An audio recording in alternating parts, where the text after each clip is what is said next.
قد خسر الذين كذبوا بلقاء الله حتى إذا جاءتهم الساعة بغتة قالوا يا حسرتنا على ما فرطنا فيها وهم يحملون أوزارهم على ظهورهم ألا ساء ما يزرون وما الحياة الدنيا إلا لعب وللدار الآخرة خير للذين يتقون أفلا تعقلون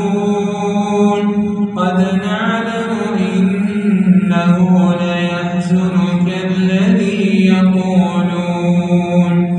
فإنهم لا يكذبونك ولكن الظالمين بآيات الله يجحدون ولقد كذبت رسل من قبلك فصبروا على ما كذبوا وأوذوا حتى أتاهم نصرنا ولا مبدل لكلمات الله ولقد جاءك من نبأ المرسلين وإن كان كبر عليك إعراضهم فإن استطعت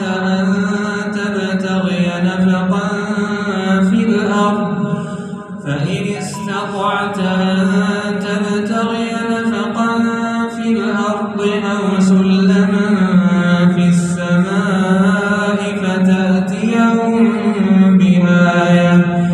ولو شاء الله لجمعهم على الهدى فلا تكونن من الجاهلين إنما يستجيب الذين يسمعون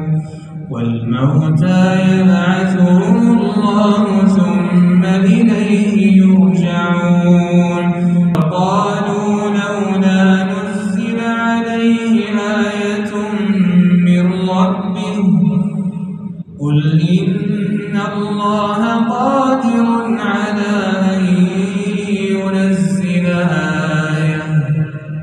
ولكن أكثرهم لا يعلمون وما من دابة في الأرض ولا طائر يطير بجناحيه إلا أمثالكم ما فرطنا في الكتاب من شيء ثم إلى ربهم يحشرون والذين كذبوا بآياتنا صم وبكم في الظلمات من يشاء الله يضلله ومن يشاء يجعله على صراط مستقيم قل أرأيتكم إن أتاكم عذاب الله أو أتتكم الساعة أغير الله تدعون إن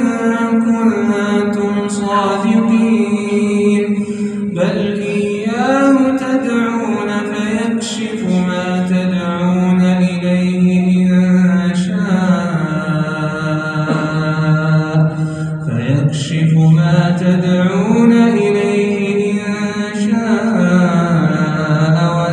وتنسون ما تشركون ولقد أرسلنا إلى أمم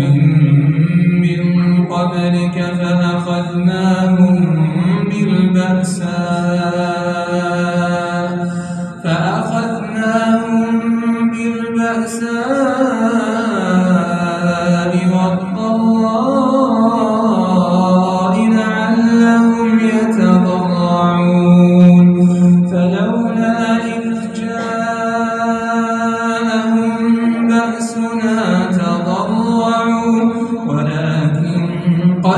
قلوبهم وزين لهم الشيطان ما كانوا يعملون فلما نسوا ما ذكروا به فتحنا عليهم أبواب كل شيء حتى إذا فرحوا بما أوتوا أخذناهم بغتة فإذا هم مبلسون فقطع دابر القوم الذين ظلموا والحمد لله رب العالمين.